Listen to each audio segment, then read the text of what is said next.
श्री गुरुभ्यो नमः हरिः ओम। ओम नमो भगवते वासुदेवाय। श्रीमद् भागवत महापुराण के अंतर्गत आज मैं आप सभी को सृष्टि वर्णन के विषय के बारे में बोलूंगा। आप सारे लोग ध्यान दे के सुनो।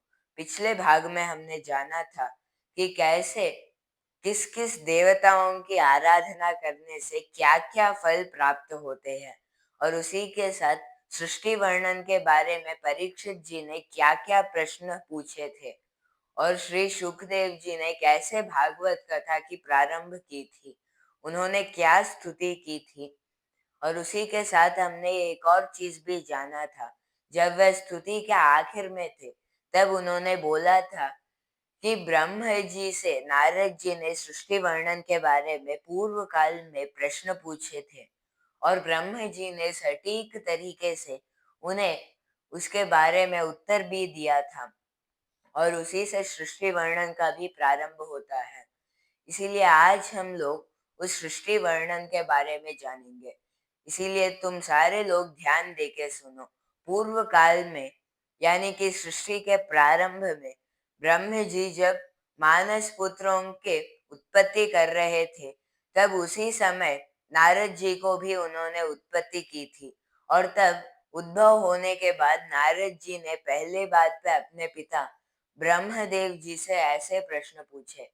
ओ ब्रह्मदेव जी, आपने इस सृष्टि की रचना की है, आप तो इस पूरे संसार के पिता हैं। आप कृपया करके मुझे इन प्रश्नों का उत्तर दीजिए।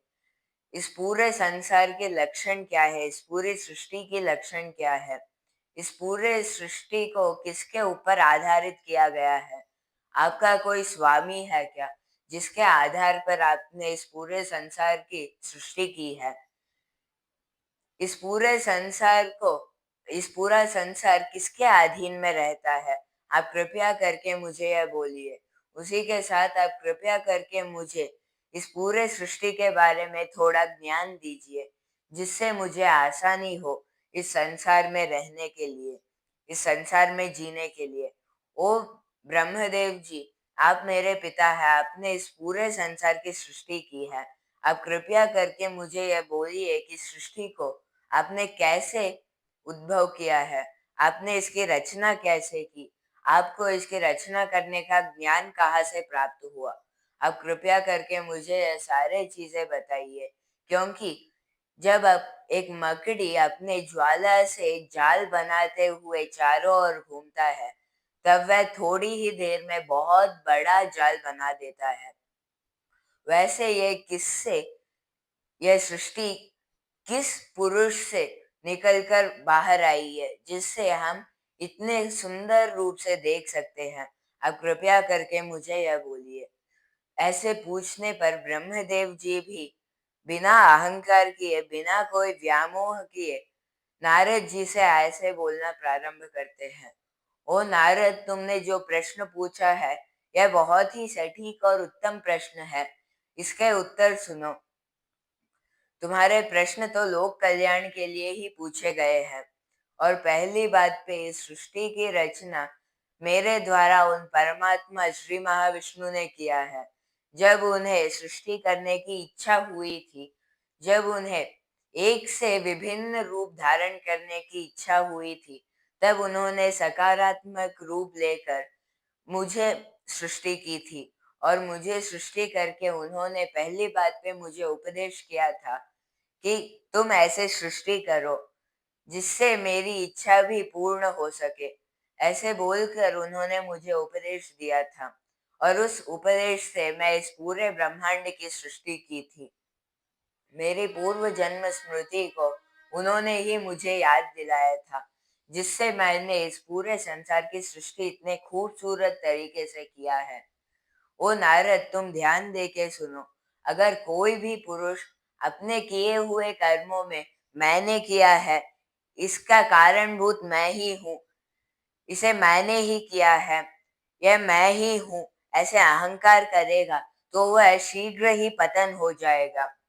क्योंकि अहंकार से सारे लोग, जितने भी ब्रह्मज्ञानी हो, जितने भी ज्ञानी हो, उसका पतन तो निश्चित ही है। क्योंकि अहंकार करने से जन भगवान को भूल जाते हैं। एक व्यक्ति अपने पीछे रहकर उसको चलाने वाले पुरुष को ही भूल जाता है, उसके बारे में उतनी चिंता नहीं करता। इससे क्या होता है कि वह पुरुष भी उसका हाथ छोड़ देता है। इससे क्या होगा, वह शीघ्र ही नीचे गिर जाता है, यानी कि वह पतन हो जाता है। वह न जाने कितना ही ब्रह्म ज्ञानी हो, कितना ही ज्ञान उसने संपादन किया है, अहंकार था तो वह शीघ्र ही पतन हो जाएगा। यह सृष्टि के लिए एक बहुत ही बड़ा नियम है, इसे तुम जान लो। तुम्हें अहंकार नहीं करना चाहिए।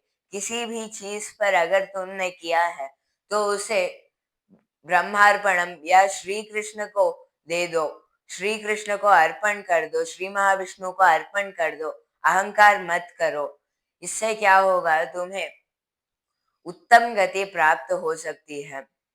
और जो भी लोग अहंकार नहीं करेंगे और हमेशा श्री महाविष्णु के ऊपर ही ध्यान करते रहेंगे, उनको अहंकार कभी आएगा ही नहीं।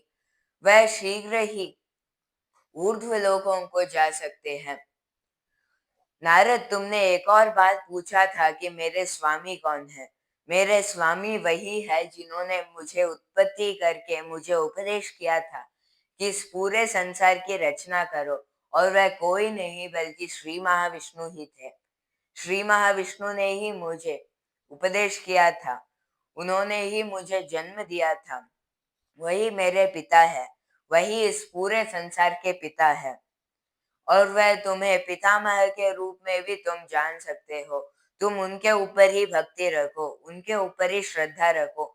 इससे क्या होगा कि तुम उनके बारे में ही चिंता करते हुए उत्तम गति को प्राप्त कर सकते हो। आएंगे सृष्टि वर्णन के बारे में, तो मैंने पहले बात पे सृष्टि की उत्पत्ति करते समय 3 गुणों की उत्पत्ति की थी। वह 3 गुण पहली बात पे श्री महाविष्णु के मूल प्रकृति माया से आई है। उस माया के विकार होने से यह 3 गुण उत्पन्न हुए हैं। इन 3 गुणों को हम अहंकार भी बोल सकते हैं। यह 3 गुण है रजोगुण, सत्वगुण और तमोगुण। रजोगुण सृष्टि के लिए दायक है, सृष्टि का आधार है। सत्वगुण स्थिति का आधार है और तमोगुण लय का आधार है। और इन तीनों को त्रिदेव जी पालन करते हैं, यानी कि सृष्टि को मैं यानी कि ब्रह्मा परिपालन करते हैं, स्थिति को श्री महाविष्णु पालन करते हैं और लय को रुद्र जी देखते हैं। इसीलिए तुम एक चीज जानो, इन तीनों स्वरूप में किसे भी तुम चाहे तुम आराधना कर सकते हो, लेकिन निरहंकार रूप से इन तीनों गुणों के ऊपर होके तुम्हें सारे इन तीनों जनों की आराधना करनी चाहिए।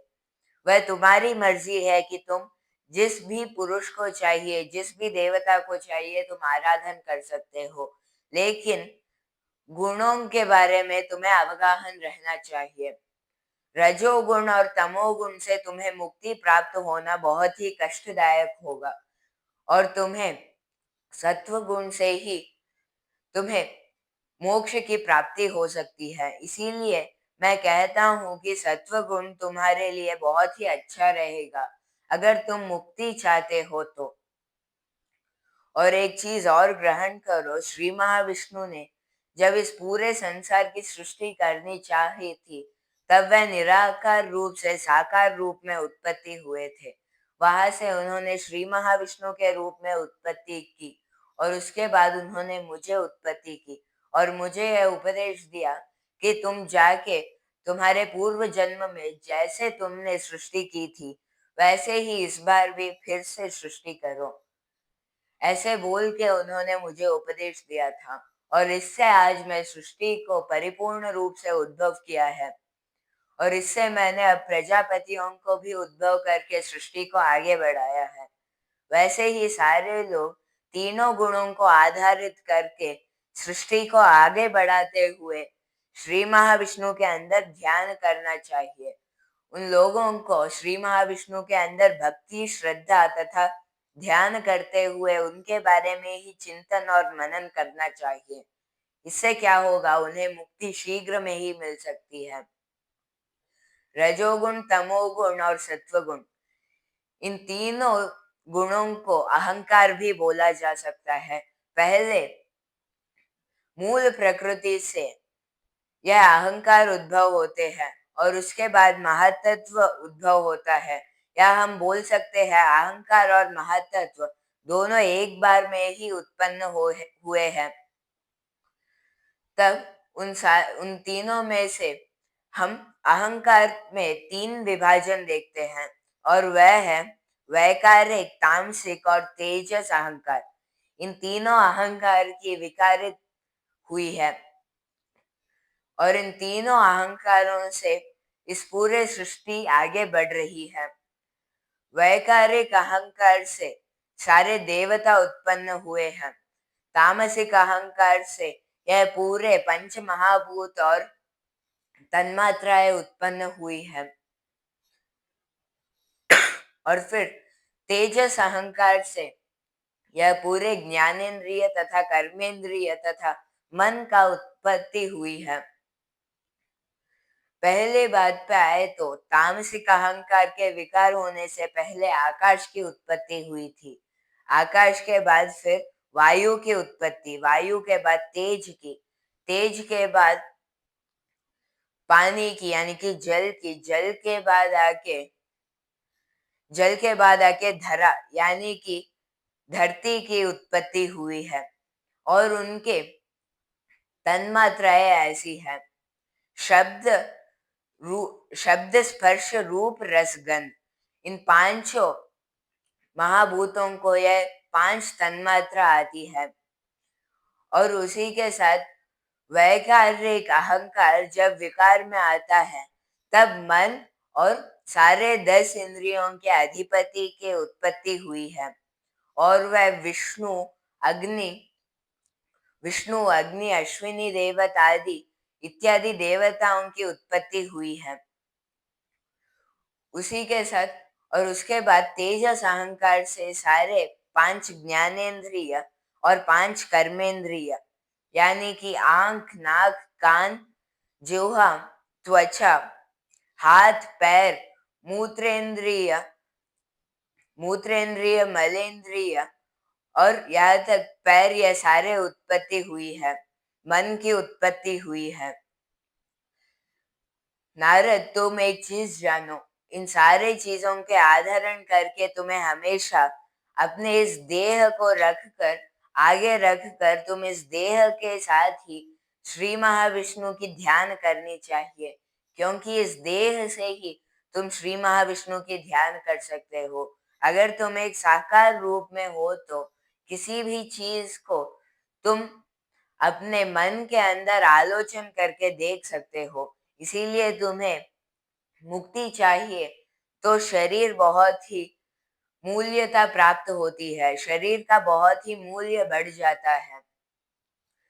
तुम श्री महाविष्णु के अंदर ही ध्यान करते रहो।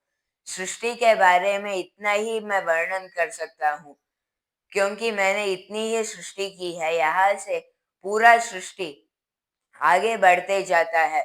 मैंने प्रजापतियों को उत्पत्ति की है ना, वह सारे लोग इस पूरे संसार की सृष्टि को आगे बढ़ाते हुए ले जाएंगे और आएंगे। तो अभी कैसे श्री महाविष्णु को प्राप्त करना है, उसके लिए मैं तुम्हें एक उपदेश देता हूँ, ध्यान दे के सुनो।